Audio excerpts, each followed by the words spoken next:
haddaad afar xaas guursato waxaan aaminsanahay inaad ka sareyso farmaajo xataa xaqiiqatan haddaad afar xaas guursato waxaan aaminsanahay inaad ka sareyso farmaajo xataa xaqiiqatan waxaa lagu magacaabaa Sheekh Xasan Waajidi waxa uu leeyahay afar xaas waxaana u joogto 22 caruur ah maasha Allah Allah u barakeeyo saaxiibayaal maanta waxaan rabaa inaan idinla wadaago arrinta sheekhan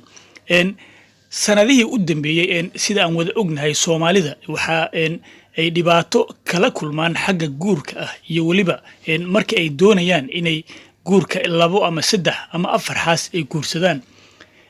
saaxiibayaal iyadoo mar walbaba ay ku xiran tahay jawiga iyo waaqiciga jiro ayaa haddana waayihii dambe amaba waqtiyadan dambe waxa aad culays u noqotay ninka ragga ah inuu wada guursado tiro 3 ilaa 4 xaas ah inkastoo qaar kamid ah ragga Ilaahay uu u fududeeyay sheekhan oo maxaa la yiraahdaa wareysi dheer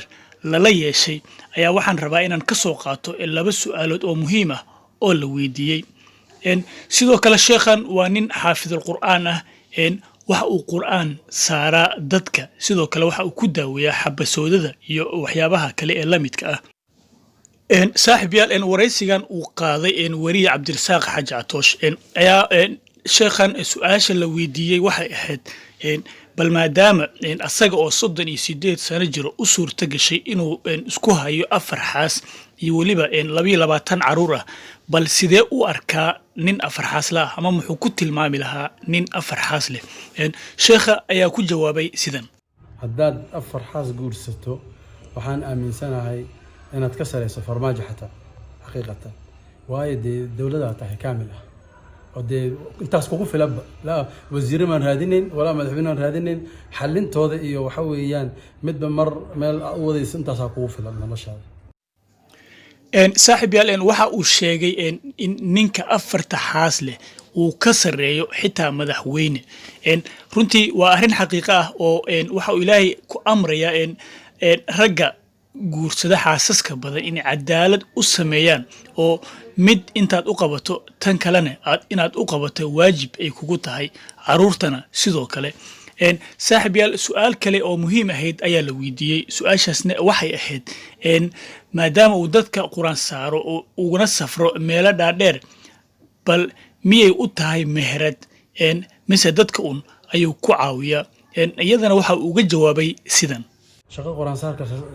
shaqo aan ka shaqeeyay ima ahan dadkan ku caawiya zaytun iyo xabad soodan sameeya quraanka aan saaro dadka aad bay u gataan aad bay u amaaneen dad badan Ilaahay ku caafiyay hatta ilmaha dacloosha laga hayo iyo wala caba wala isticmaala dadana ila dibada u sii qaato quraanka ina dadka saartana u safartaa quraanka u safara tabaa hadda waxaan imeeshan quraan saaro Nairobi aan joogo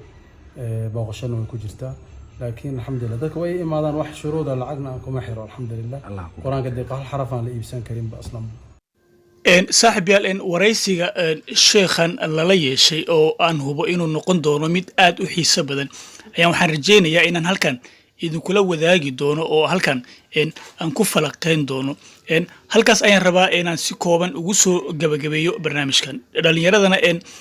aniga aan ku jiray waxaan kula talin lahaa in la guursado guurkana la badiyo oo 2 ilaa 3 ilaa 4 la gaarsiyo waad ku mahadsantihiin daawashadii